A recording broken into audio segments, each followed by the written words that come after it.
오늘은 에스겔서 24장 1절에서 14절까지의 말씀을 나누겠습니다. 제목을 저는 이렇게 붙였습니다. 맛있는 누룽지를 먹기를 원하십니까? 아니면 녹슨 녹을 드시길 원하십니까? 많은 민족과 문화들 가운데 밥을 먹고 나서 밥솥 아래에 붙은 누룽지를 먹는 민족은 한국과 이란과 그리고 스페인 사람들밖에 없습니다.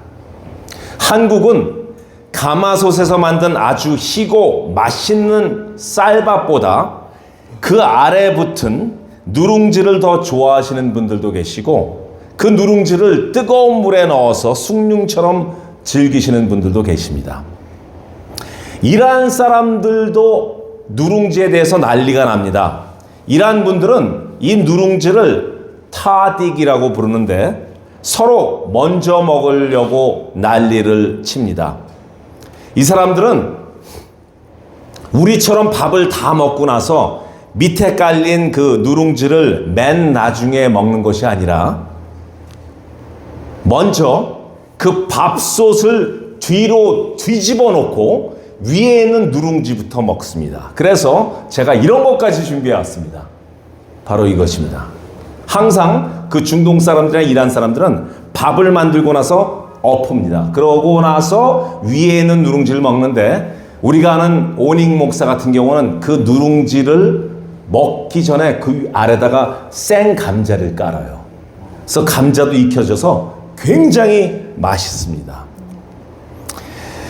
그런데 여러분들, 이것도 제가 가르쳐 드리겠습니다. 영양학적으로 누룽지가 정말 몸에 좋습니다. 먼저 소화에 도움이 됩니다. 누룽지는 쌀을 오래 끓여서 만든 음식이라 소화가 잘 됩니다.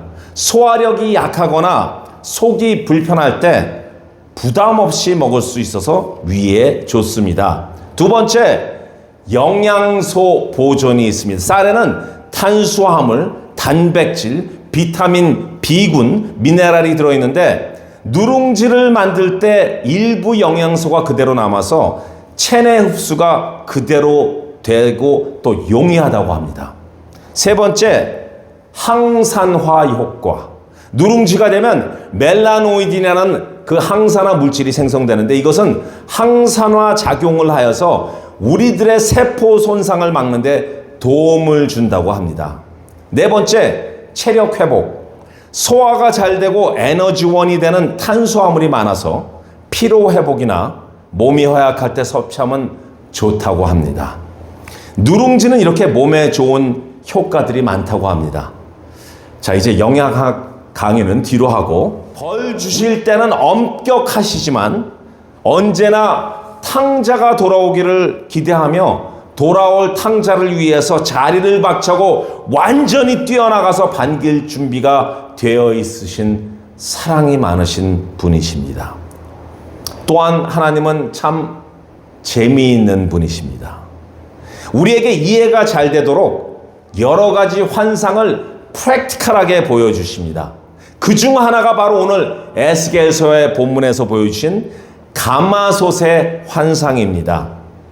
하나님께서는 이스라엘 백성들이 범죄함에 대해 그들의 패역함에 대해 그들의 음행을 범한 것에 대해 그들의 하나님이 아닌 다른 우상을 숭배하는 것에 대해 하나님의 은혜와 축복을 점점 잊어가는 것에 대해 그들에게 주실 징계가 준비되고 있습니다.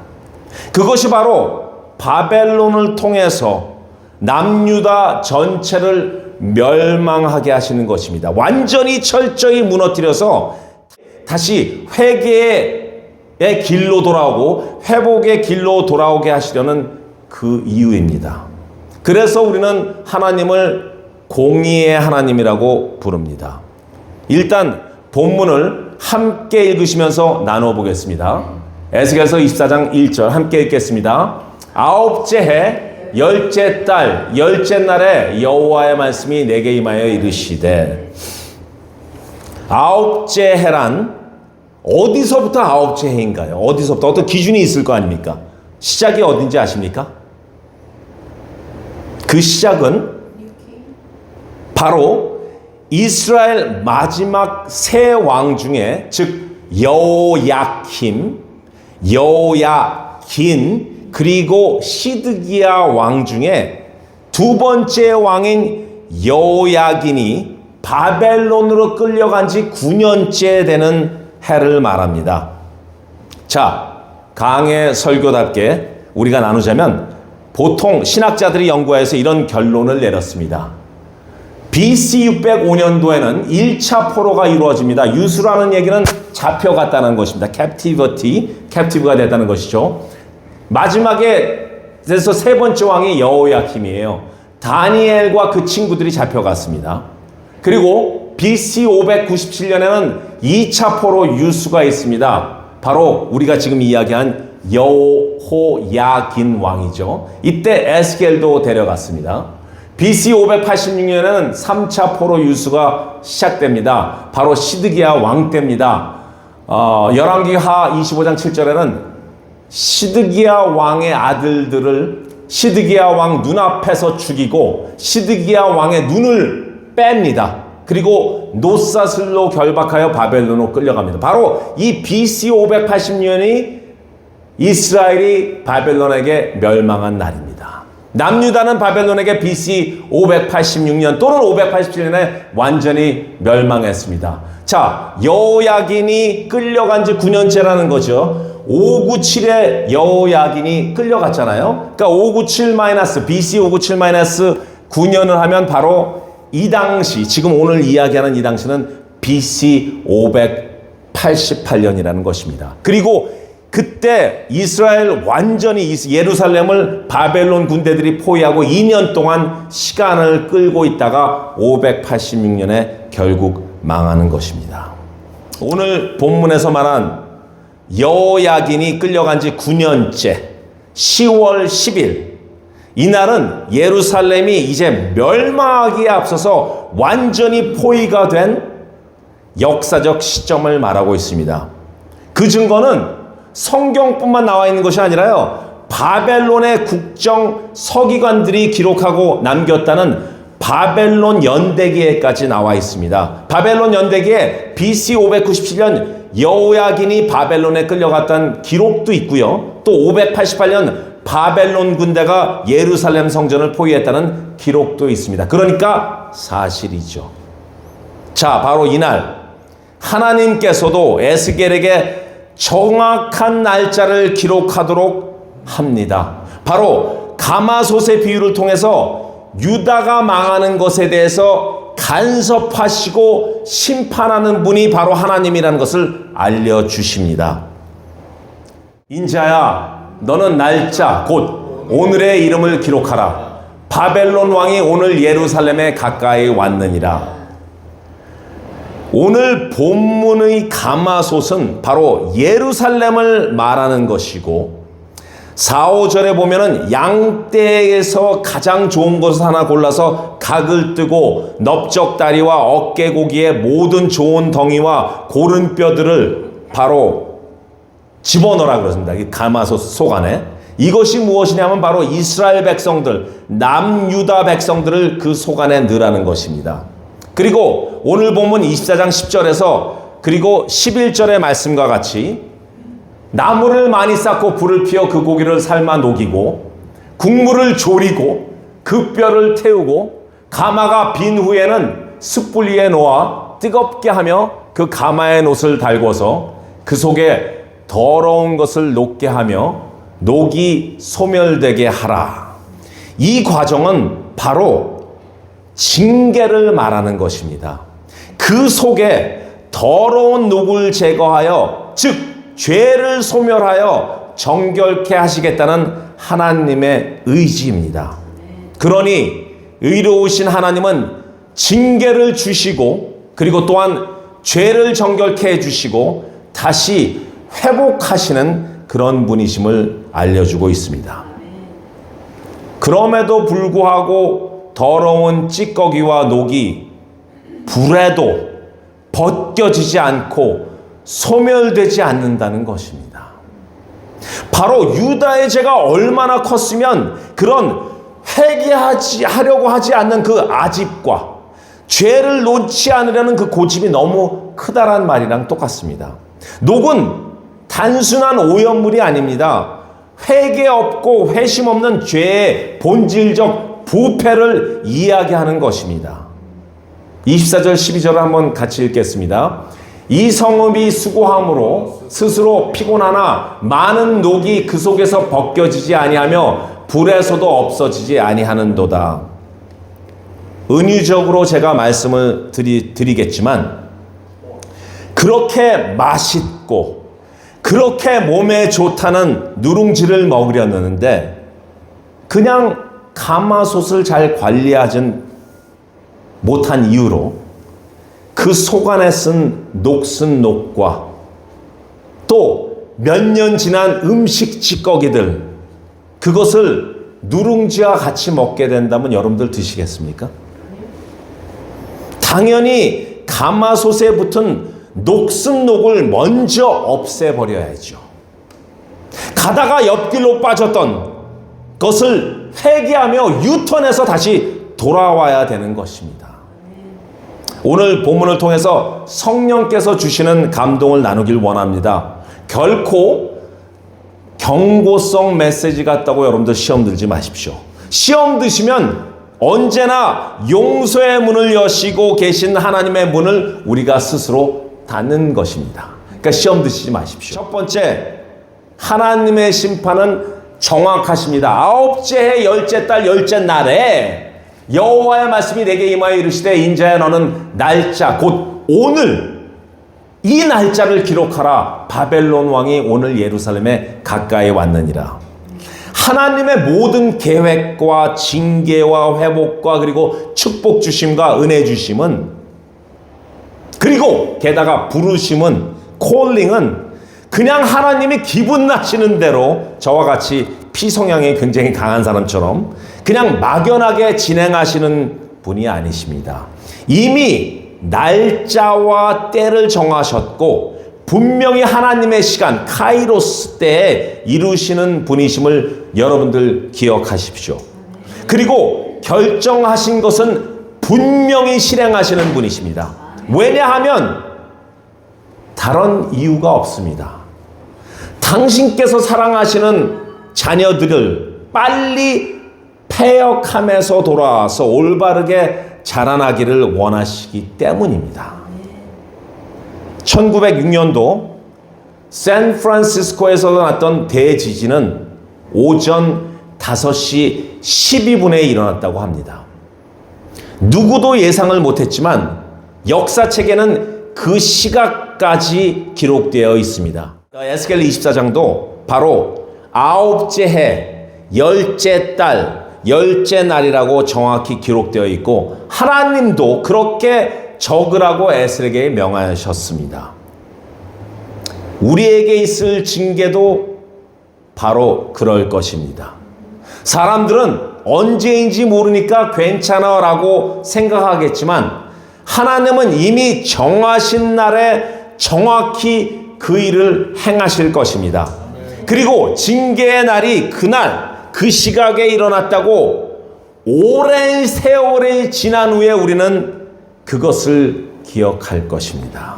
그러니 폐역한 길, 죄의 길에서 찌꺼기와 녹슨 녹과 같은 죄를 먼저 회개하고 하나님께로 나와 성령께 맡겨야 됩니다. 그렇게 회개하 하나님께 전적으로 맡길 때 주님께서는 분명히 없애주실 것입니다. 사하여 주실 것입니다. 두 번째, 죄를 숨기려 하지 마십시오. 죄는 반드시 드러납니다. 우리가 10절, 11절, 12절을 함께 읽습니다. 나무를 많이 쌓고 불을 피워 그 고기를 삶아 녹이고 국물을 졸이고 그 뼈를 태우고 가마가 빈 후에 숯불 위에 놓아 뜨겁게 하며 그 가마에 놋을 달궈서 그 속에 더러운 것을 녹게 하며 녹이 소멸되게 하라. 이 성읍이 수고함으로 스스로 피곤하나 많은 녹이 그 속에서 벗겨지지 아니하며 불에서도 없어지지 아니하는도다. 고기를 삶고 국물을 줄이고 뼈를 태우고 나중에는 그 비어진 가마를 숯불에 달궈서 찌꺼기를 녹게 하고 녹이 소멸되게 하려는데 12절의 말씀처럼 없어지지 않고 그대로 있습니다. 이것은 무슨 말일까요? 어떤 죄들은요, 우리 마음속에 우리 자신이 너무나 깊게 숨겨두고 이분 하나님으로부터 모든 것을 다 하시는 하나님으로부터 숨기려고도 합니다. 그것이 나만의 비밀, 저 깊은 마음의 세이프티 박스 안에 간직하려고도 합니다. 어쩌면 그 죄를 너무나 사모하는지도 모릅니다. 그래서 떨어지지 않는 것입니다. 그 죄는 그러나 결국 드러납니다. 당연히 하나님은 다 아시죠. 그런데 문제는요, 그 죄가 나중에 만천하로 드러날 수 있다는 것입니다. 얼마나 창피하겠습니까? 그러니 빨리 죄를 회개하고 하나님 앞에서 시험을 받아야 되는 것입니다. 징계를 받을지라도 돌아와야 하는 것입니다. 제가 과거에 부동산으로 한창 이름을 날렸을 때, 이름은 안 날렸지만 날렸을 때 어떤 분의 저희 그 손님이 바이어예요. 그래서 어떤 집을 갔는데 이 경쟁이 너무 많은 거예요. 경쟁이 한 20개의 오퍼가 쏟아지는데 저희 손님이 된 거예요. 그래서 다 이제 에스코를 열고 진행합니다. 그런데 인스펙션이 왔어요. 인스펙션 시간이. 그래서 인스펙션 하는 분은 저와 우리 바이어와 같이 그 집을 갔는데 이상하게 어떤 룸에 가니까 여러분들 시구창 좀 냄새 있죠? 그게 나는 거예요. 굉장히 집이 리모델링이 잘 돼 있는 집인데 그런 시구창 냄새가 나는 거예요. 굉장히 쿰쿰하고 좀 곰팡이 냄새 같은 게 나는 것 같아가지고 여기 공사한 적이 있냐 그랬더니 그 셀러 되시는 분도 집을 얼마 전에 사고 그냥 바로 파는 거라고, 그렇기 때문에 자기도 잘 모르겠다 그럽니다. 그런데 이 부동산에서는 TDS라는 폼이 있어요. Transfer Disclosure Form이라고 해서 그 안에서 일어났던 모든 사건들, 여기서 누구 할아버지가 돌아가셨습니다, 이런 걸 다 적게 돼 있는데 그런 것도 없는 거예요. 그래서 참 이상하다 그러고 있다가 제가 이제 아이디어를 냈죠. 저희가 Contingency Removal, 무조건적으로 이 집을 사겠다. 아무런 조건 안 붙이고, 그러나 하나만 들어달라. 이 벽을 한번 부셔보자 그랬더니 벽을 어떻게 부시냐. 어차피 드라이월이기 때문에 벽을 부시고 고치는 거는 한 20분이면 됩니다. 저 같은 경우는 한 며칠 걸리지만 보통 분들은 한 20분 만에 바로 메꿀 수가 있어요. 그래가지고 그러니까 셀러 되시는 분이 오케이 그래 뚫어보자 그래서 뚫었거든요. 벽 속안이요 곰팡이 천지예요. 여러분들 곰팡이가 얼마나 몸에 나쁜지 알죠? 미국에서는 그런 거래, 곰팡이가 있는 집은 거래를 못하게 돼 있습니다. 그만큼 겉으로는 굉장히 멀쩡해 보이던 그 벽 안에서 곰팡이가 득실했습니다. 아무리 페인트를 덧칠하고 결국 안에 있는 썩음은 냄새로 드러나게 된 것과 같이 우리들의 죄도 마찬가지입니다. 아무리 숨기고 가리려고 해도 하나님 앞에서는 반드시 드러나고 나중에 어쩌면 이것이 모든 사람들에게도 드러날 수 있습니다. 그러니 하나님께 신속하게 전적으로 맡기고 사함을 받아야 됩니다. 그냥 놔두면요 더욱더 썩어가고 더 곰팡이처럼 냄새나고 나중에는 죄의 불감증까지 걸립니다. 내가 이게 지금 하는 것이 죄인가는 죄의 불감증까지 걸리게 됩니다. 헷갈린단 말이에요. 늦지 마시고 빨리 주께 맡깁시다. 가마솥에 붙어있는 아무리 센 불로 가하고 완전히 녹게 했는데도 떨어지지 않는 그 음식 찌꺼기들, 그리고 녹슨 녹, 이것은요 우리들이 숨기려고 그 죄를 보이지 않으려고 그리고 또한 사모하려고 하는 것밖에는 안 됩니다. 우리들의 죄뿐만 은유적으로 표현한 것이 아닙니다. 사실은 우리들로부터 절대 떨어지지 않으려는, 그리고 발버둥 치는 상처도 포함됩니다. 죄와 상처. 이 상처 우리가 굉장히 싫어하지만 어떨 때 보면요, 이 상처를 너무나 사모하는 것처럼 보일 때가 있어요.